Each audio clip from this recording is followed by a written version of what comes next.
The silence of the night was broken by a whisper that no one wanted to hear. "You don't matter." That phrase had haunted him for years. It echoed in his chest louder than the city noise, sharper than the insults of strangers, deeper than the neglect of those who had once promised to care. His name was Elias, a man invisible, though still alive. To the world, he was a shadow that carried trays, scrubbed floors, and disappeared without being noticed. He had been many things once, but now he was nothing. Every morning, Elias entered the grand building of the Dominion Hall, a palace of power disguised as a workplace. Men in suits walked past him. Women with ambition tapped on marble floors, and not once did their eyes land on him. He carried their coffees, their documents, their forgotten umbrellas. A servant in all but name, stripped of dignity, drowned in silence. And above them all was Victor Darnell, the powerful. Victor was a man whose name could open or close any door. His empire of wealth, politics, and influence stretched across the city like chains of iron. He sat at the top floor of the Dominion Hall, guarded by glass walls and ruthless ambition. To him, Elias was no more than a shadow that mopped the ground he walked upon. Once, Elias had tried to speak to him, a simple request, a plea for fairness, when his wages were cut in half without explanation. Victor had looked at him with the kind of cold amusement one reserves for a dog that begs too loudly. "Know your place," Victor had said, his voice like steel striking stone. Those words carved Elias's silence. From that day, he obeyed, not because he respected, but because he endured. Yet endurance hides secrets. Because Elias carried something that no one else in that building had, something he had buried deep, out of fear, out of shame, out of exhaustion. A gift, a curse, an ability that had once defined him, but had been stolen away by betrayal, injustice, and the cruelty of those who feared what they could not control. He could see patterns where others saw chaos. He could unravel mysteries that tore empires apart. His mind was a blade sharper than any weapon, and it terrified those who once claimed to be allies. They had branded him dangerous. They had destroyed his name, erased his past, and reduced him to nothing more than a servant. And still the gift remained. It lingered like fire beneath ashes. It waited. The day of the catalyst arrived like a thunderclap in clear skies.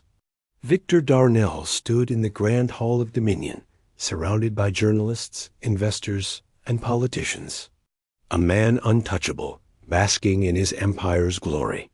He had announced a new project, one that promised to reshape the city and his fortune.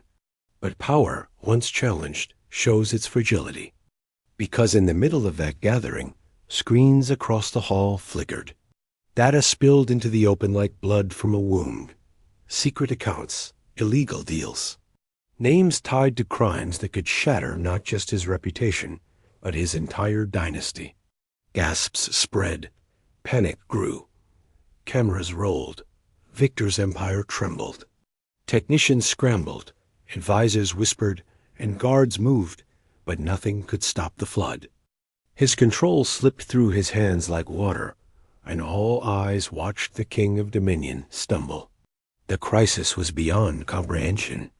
Files were locked with codes no one could break, algorithms twisted like labyrinths, traps hidden in every attempt to repair. His team of experts sweated under the weight of failure, and in the shadows, Elias watched.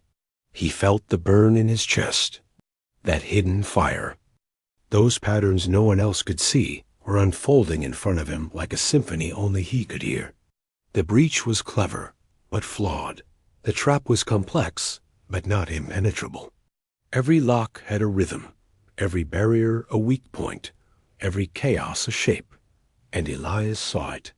He saw the solution as if it had been waiting only for him. But no one would listen. Why would they? He was invisible. He was the servant.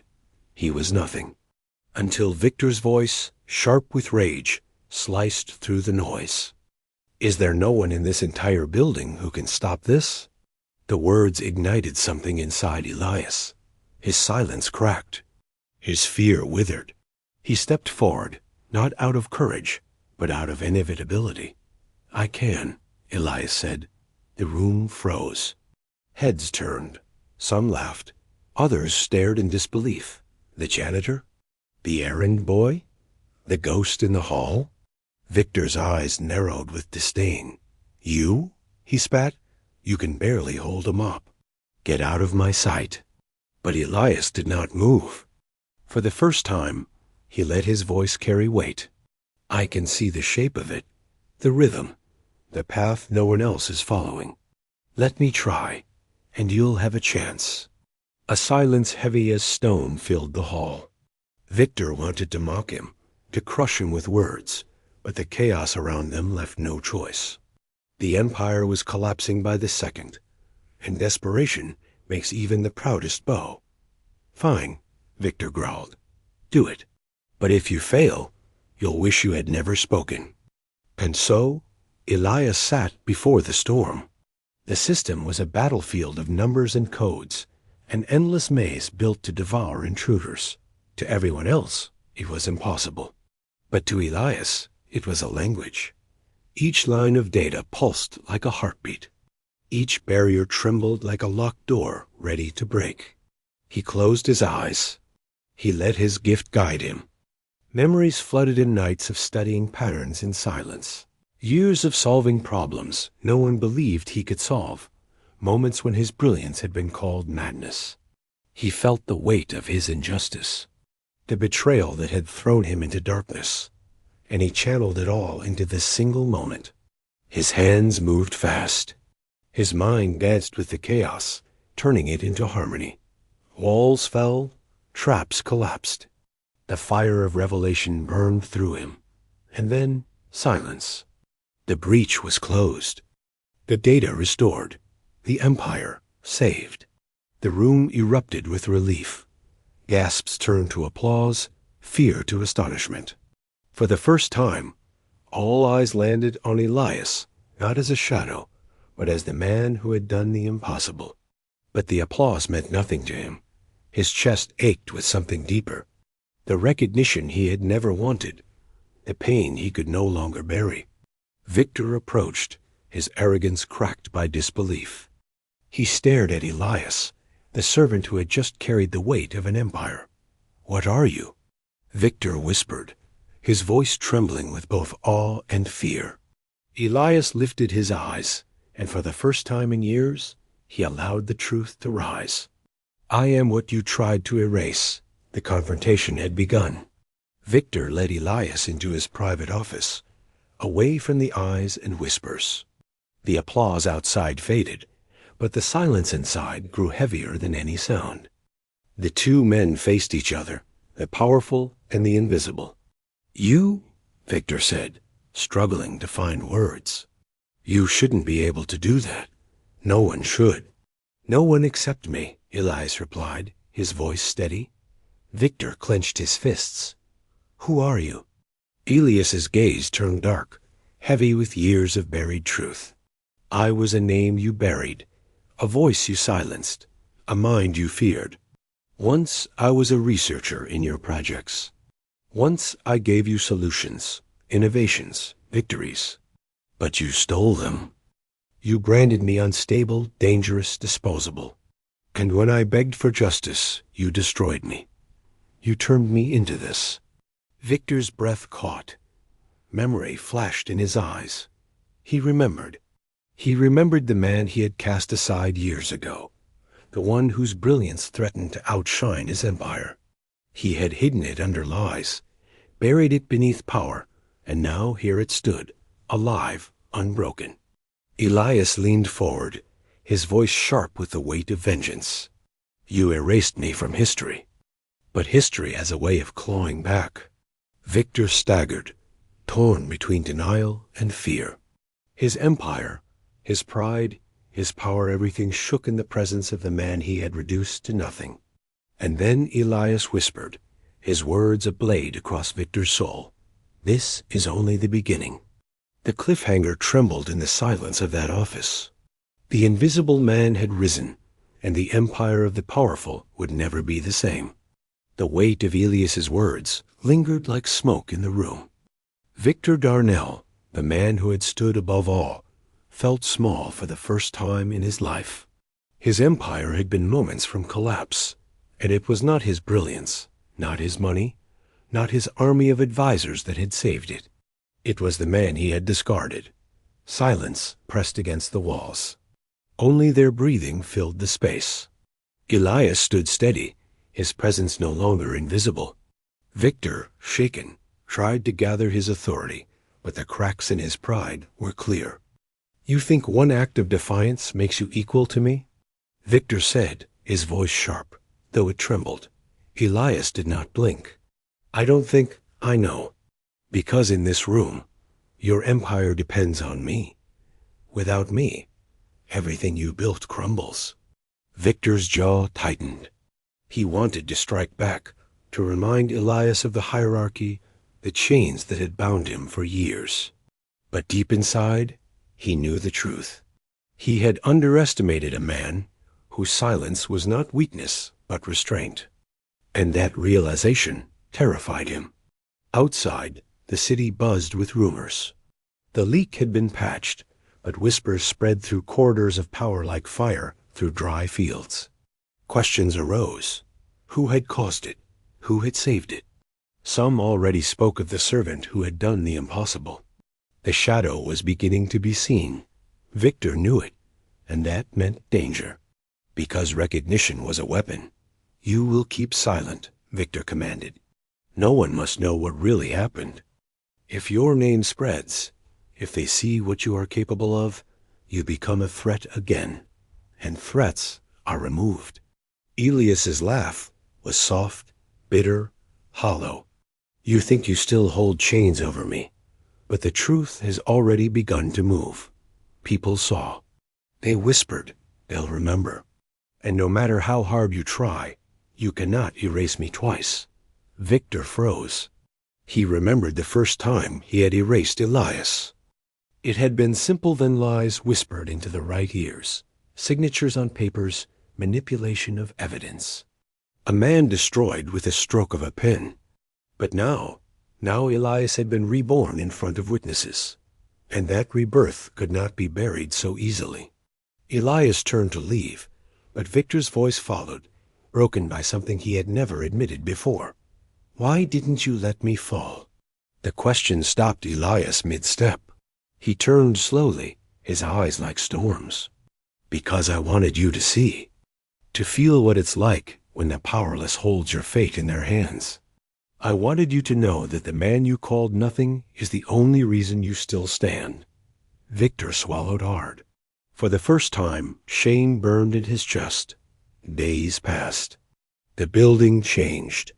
The people who once ignored Elias now looked at him with curiosity, fear, respect. They whispered his name in corners, stories growing with each retelling. Some admired him. Others despised the idea that a man so low could rise so high in a single moment. And Victor? He could not sleep. He replayed that day endlessly, the image of Elias unraveling the chaos with a calm no one else possessed. Every empire is built on illusions of control, and Elias had shattered his. But deeper than fear, something unexpected grew inside him. Respect. A confrontation returned when Victor summoned Elias once more. The office was darker this time, the air heavy with unspoken truths. "You were right," Victor admitted, his voice stripped of arrogance. "I buried you because I feared you. I told myself it was business, survival. But the truth is simpler. I could not bear to stand beside someone greater than me." Elias felt a sting in his chest. Hearing the confession did not erase the years of pain, but it cracked something open. "You stole my life," Elias whispered. "You condemned me to silence. Do you know what it's like, Victor, to wake every day with a mind burning but hands chained? To be invisible, not because you lack light, but because someone chose to cover it with darkness?" Victor lowered his head. "I know now, and I regret it." The words were fragile, but they were real. For the first time, the powerful bowed not with his body, but with his heart. Elias could have walked away then. He could have left Victor drowning in regret. But he did not, because something deeper pulled at him. A truth larger than revenge. "You think this is about you and me," Elias said, his voice steady, heavy with reflection. "But it isn't. It's about all the invisible ones. All those crushed under power, discarded because they shine too brightly or too differently. I was only one among many, and now I carry their silence." Victor raised his eyes, and for once he truly saw Elias, not as a servant, not as a threat, but as a mirror reflecting his corruption. "What will you do now?" Victor asked. Elias stepped closer, his presence like a shadow that demanded recognition. "I will not be erased again. My name will not vanish into your silence. If you wish to survive this world, you must learn to stand beside those you once crushed. Because the age of invisible men is ending." Victor nodded slowly, the weight of transformation pressing against him. The change did not happen overnight. But it happened. Victor began to listen, to question, to see. A arrogance that once blinded him cracked with each memory of Elias's words. And while power still clung to him, he no longer carried it the same way. For the first time, he felt its fragility. Elias, meanwhile, did not seek glory. He walked the same halls, carried the same tasks, but no one could pretend anymore that he was nothing. His silence was no longer submission, it was power. A silence chosen, not imposed. People approached him in whispers, asking for help, seeking wisdom, finding in him not just brilliance, but understanding. He had become something more than visible. He had become a legend. But legends carry weight. One evening, Elias stood alone, staring at the empty corridors of Dominion Hall. The applause, the whispers, the recognition, it all faded into the background of his thoughts. He felt both vindicated and burdened, because the truth he carried was not just his own. It was universal. He spoke softly to the silence, words meant for no one, yet echoing as if the walls themselves needed to hear. Every empire forgets the invisible until the invisible becomes the only thing holding it together. Every tyrant thinks themselves untouchable until the hand they never saw rises from the shadows. Power blinds, and blindness destroys. Remember this, Victor. Remember this world, because one day there will be no Elias to save you. The words hung like a curse, like a prophecy. And somewhere deep inside, Elias felt peace. Not because he had been recognized, but because he had reclaimed what was stolen, his voice. Victor, listening from afar, closed his eyes. He knew those words were not a threat, they were a truth, one that would echo long after both of them were gone. And in that moment, he finally understood. Elias walked into the night, a man once erased, now unforgettable. Not a hero, not a conqueror, but a reminder carved into the fabric of silence itself. The legacy he left was not of triumph, but of revelation. But the world is built not by the powerful, but by the unseen hands that hold it together. And when those hands finally rise, no empire, no wealth, no arrogance can withstand them. The story ends not with victory, but with warning. A whisper in the darkness, echoing forever. Beware the invisible. For when they rise, they change everything.